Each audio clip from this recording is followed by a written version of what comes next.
It's over. It's over. Knicks fans, this is not a dream.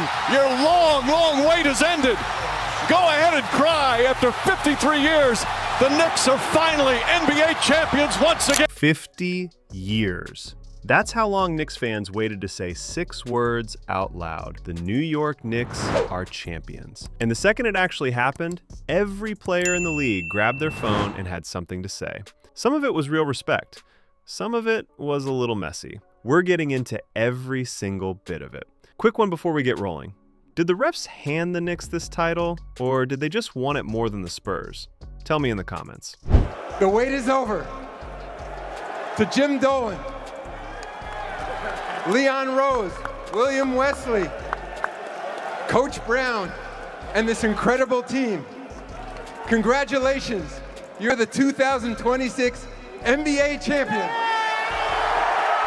So let's set the scene, because none of this came easy. 50 years of nothing. 50 years of maybe next season. 50 years of fans packing the building, getting their hearts ripped out, and then showing up again like nothing happened. And on one random Tuesday night at Madison Square Garden, all of it flipped. The Knicks closed out the Spurs in Game 5, and the whole place basically turned into a volcano. And honestly, the way it happened felt a little too on brand for this franchise. Of course, they couldn't just win it clean and comfortable. Of course, it had to come with drama, a controversial whistle or 12, and a building so loud you could barely hear the announcers. That's just how the Knicks do things. Nothing simple, nothing easy, everything earned the really hard way. But here's the part nobody really wants to say out loud. Game 5 was a mess. A beautiful, loud, slightly shady mess. And if you actually watch the game instead of just checking the final score, you already know the refs were the third team on the floor that night. They're furious. They thought there should have been a landing area foul. Vassell comes back and knocks down a shot.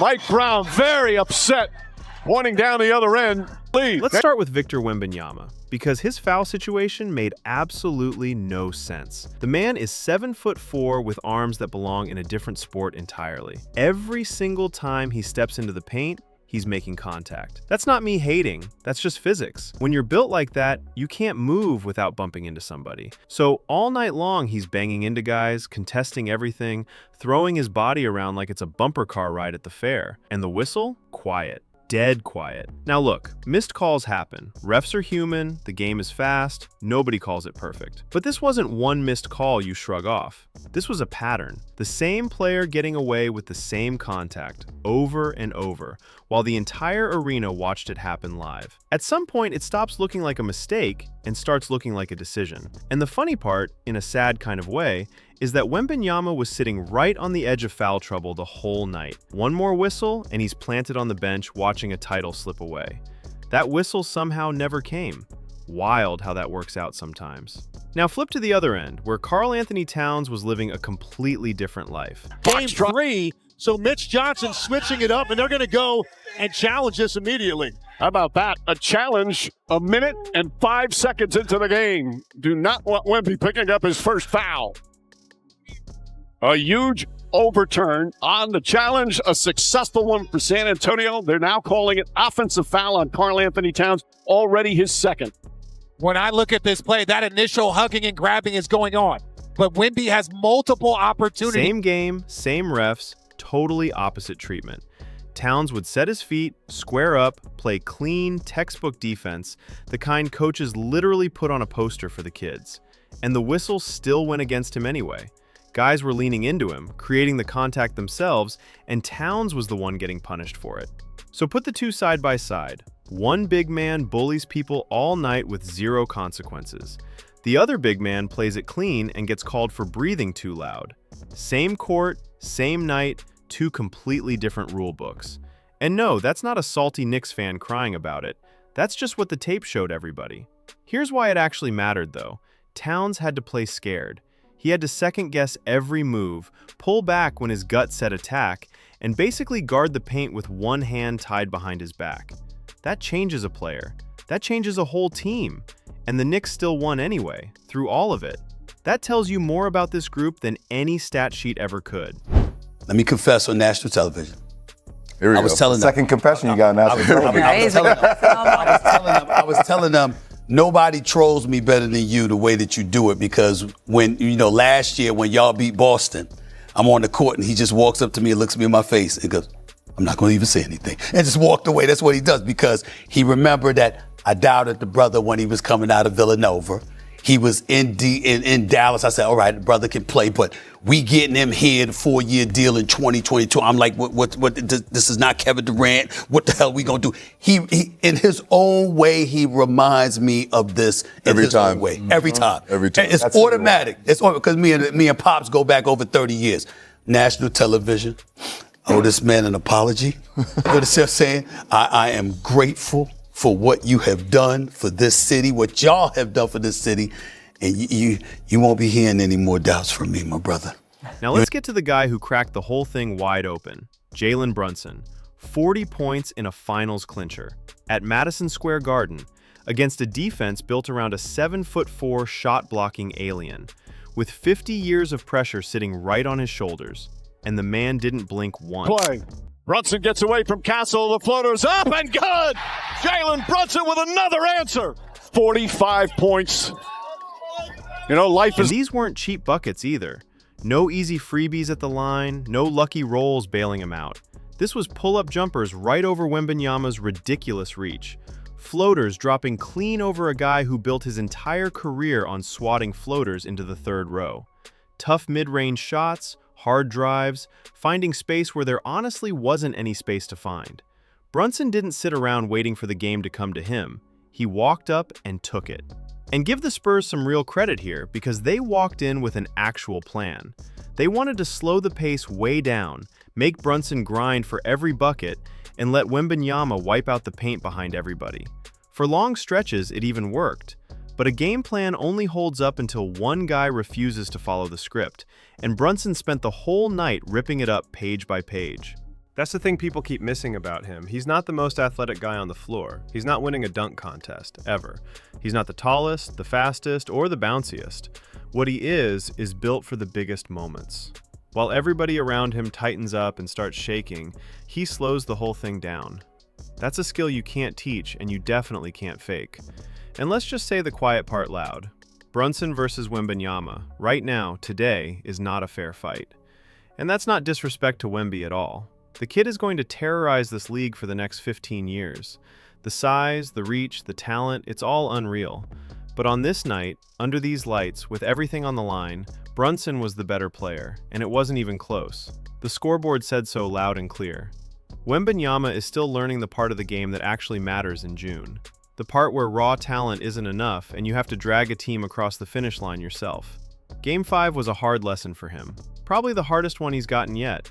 It's not the end of his story, not even a little, but it was the night he walked into the most famous arena in the sport and got outplayed by a guy who'd been preparing for that exact moment his entire life. That one sticks with you for a while. And the scary thought for the rest of the league is that he learns fast. The guys who take a loss like this personally are usually the ones who come back and ruin everybody's summer a year later. And while Brunson was busy making history and Wemby was busy learning a brutal lesson, the internet went and found a completely different target. Somebody who wasn't even in the building. Luka Doncic. Yeah, Luka caught hands online and he didn't even play in this series. Here's how that happened. Tyrese Haliburton, from that same 2018 draft class as Luka, now has a ring on his finger. And the second that became official, social media lined those two careers up next to each other and got straight to work. Let's be fair to Luka for a quick second. The guy walked into the league already polished, already a problem, dropping numbers most players never sniff in a full career. All-star almost immediately, MVP talk nearly every single year, a stat line that looks like a typo. But the one thing missing is the exact thing people actually remember. No ring, no confetti, no trophy lifted over his head. And now it's getting loud because guys from his own draft class are starting to pass him. Haliburton got his, and the internet made very sure Luka heard about it. The posts were brutal. The jokes were somehow worse. Nobody, and I mean nobody, was being nice about it. Now, is all of that fair? Not really, if we're being honest. Basketball isn't a one-man sport. Rosters matter, front offices matter, plain luck matters. Luka can't go win a title by himself. But this league has always measured greatness by rings, fair or not, and that's the scoreboard every great player gets judged on eventually. Right now, Luka's getting judged in real time, whether he likes it or not. And the timing made it 10 times worse for him. A title gets won, the group chats light up, and suddenly every old Luka playoff clip is back in rotation with a caption built to sting. That's just how the internet runs now. It doesn't wait around for context. It waits for an opening, and Haliburton's ring handed it one on a silver platter. Okay, now the actual reactions, because that's what this whole thing has been building toward. When the Knicks won, the league responded, and one word kept popping up everywhere you looked: respect. And not the fake kind, not the lazy little congrats post you fire off without even thinking about it. Real respect. The kind that only comes from players who know exactly how hard this is, because they've tried it themselves and come up short. When you've been in those moments, you recognize the real thing the second you see it. And Brunson earned every bit of it. The reactions to him weren't just hype either. They were players nodding their heads, giving credit for the road he took to get here. The years of being overlooked, the contract drama, the people who swore he was just a product of somebody else's system. All of that got answered in one 40-point night, and the whole league noticed. And it came from every corner too. You had the old school guys who suited up for this team back when winning a title felt like a fantasy, finally getting to celebrate something instead of apologizing for the franchise. You had current stars who battled these Knicks all season long, tipping their cap. You had role players and straight-up rivals, guys who got cooked by Brunson back in the regular season, all lining up to give him his credit. When that many different people from that many different lanes say the same thing, it stops being noise and starts being a fact. And let's not skip past the obvious one here. That's a Finals MVP performance. Full stop. Not a good for him trophy, not a participation nod for showing up. He earned that thing on the floor in front of everybody watching. The same guy people spent years calling too small, too slow, too whatever, just put the entire franchise on his back and carried it to the top. You're not handing that award to anybody else after a night like that. Then you've got the reaction to Karl Anthony Towns, which hit completely different. Towns has been carrying a label around for years now. Soft. All stats, no real impact. Numbers that supposedly don't count because his teams never won. That story followed him absolutely everywhere, through trade rumors and early playoff exits and non-stop noise from people who never guarded anybody. And then Game 5 happened. The confusing fouls, the calls that made no sense, the constant threat of getting yanked out of the biggest game of his life. And he just kept playing through it, kept competing, kept showing up for his guys. The players reacting to him weren't just tossing out a quick, "Nice, he got a ring." They were reacting to everything it took to get there. The criticism, the pressure, the years of being told he wasn't enough.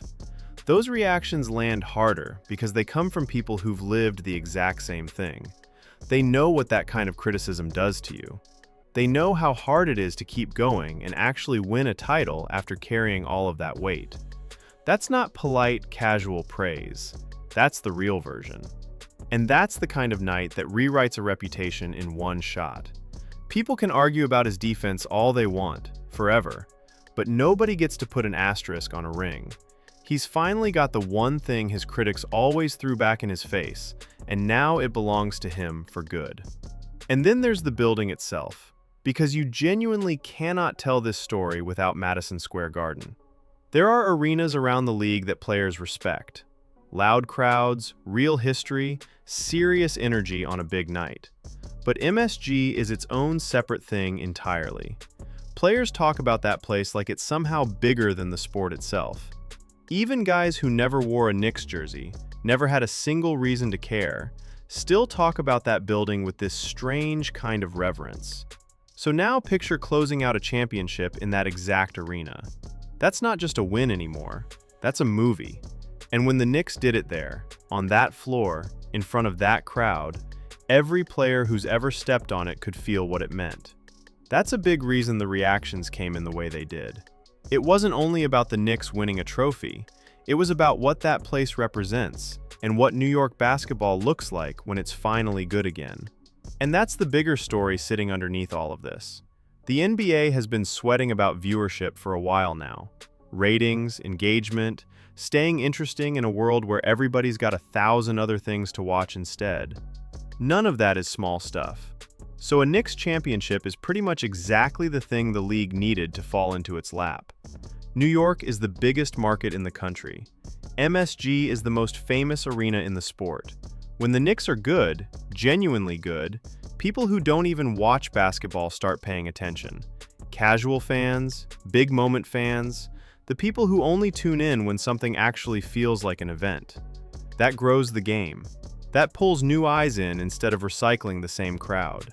And the players know it, which is part of why the reactions were so loud. Some of them weren't just happy for the Knicks. They were happy for what it means when New York matters again. Because when the Knicks are relevant, the whole sport feels bigger overnight. The conversation gets louder. The coverage explodes. Free agents start looking at New York a little differently. The entire league shifts when this team is winning, and everybody inside it can feel the ground moving under their feet. And it doesn't stay on the court either. A Knicks title bleeds into the talk shows, the morning radio, and the group chats from people who haven't watched a full game in years. For a few weeks, the whole city wears it. So that's where we've landed. The Knicks are champions. Brunson stamped himself as that guy. No more debates left to have. Towns fought through the weirdest officiating you will ever see and walked away with a ring and a redemption story nobody can take from him. Wembanyama got a lesson that's going to haunt him in the best possible way. And Luka? The internet is still going, and honestly, that one isn't slowing down anytime soon. And that's the whole story. The good, the messy, and the part the refs probably want back. If you made it this far, you already know what to do. Smash that like button, hit subscribe, and turn on notifications so you don't miss the next one.